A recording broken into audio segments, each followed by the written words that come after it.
Blessed and happy Saturday, my dear friends, my dear brothers and sisters. Can you imagine? Today is already August 1st, 2026. And in today's gospel from the book of the Gospel of Matthew, chapter 14, verses 1 to 12, offers a very profound moral lesson about the cost of truth, the danger of a compromised conscience, and the courage required to remain faithful to God. John the Baptist's confrontation with Herod reminds us that authentic discipleship sometimes demands that we speak the truth even when it is uncomfortable, demands us to speak the truth even it is unpopular or costly. John did not use the truth to humiliate Herod. He proclaimed it because he could not silence in the face of moral wrongdoing. Herod, however, represents the tragedy of a conscience weakened by fear, weakened by pride, by pressure, and the desire to please others.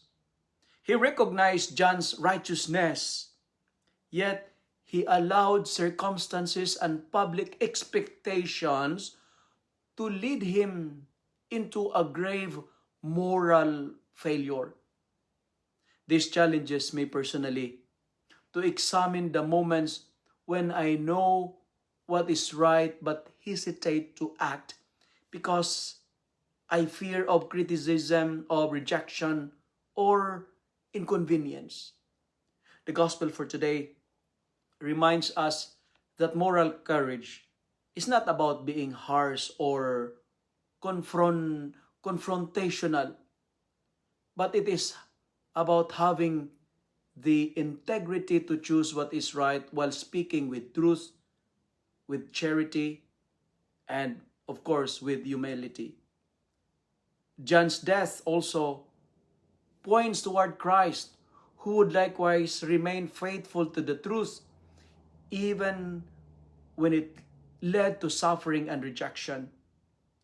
His witness teaches me that faithfulness is sometimes costly, but compromising the truth costs us something even deeper, and that is the integrity of our conscience.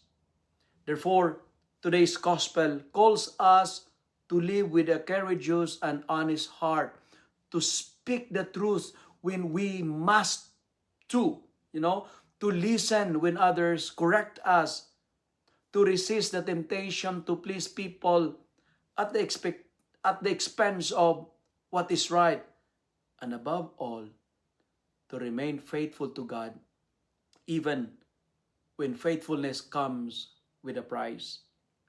My dear friends, my dear brothers and sisters, stand for the truth, whatever the cost may be.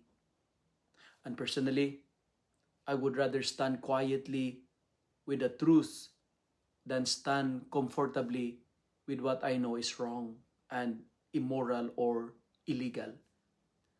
Let us then choose integrity over approval, even when the choice is difficult. And when truth is difficult, ask the Lord for courage, asks the Lord for wisdom and clarity. Let me end my reflection by saying, it is better to tell the truth and make others cry than to tell a lie and making others smile.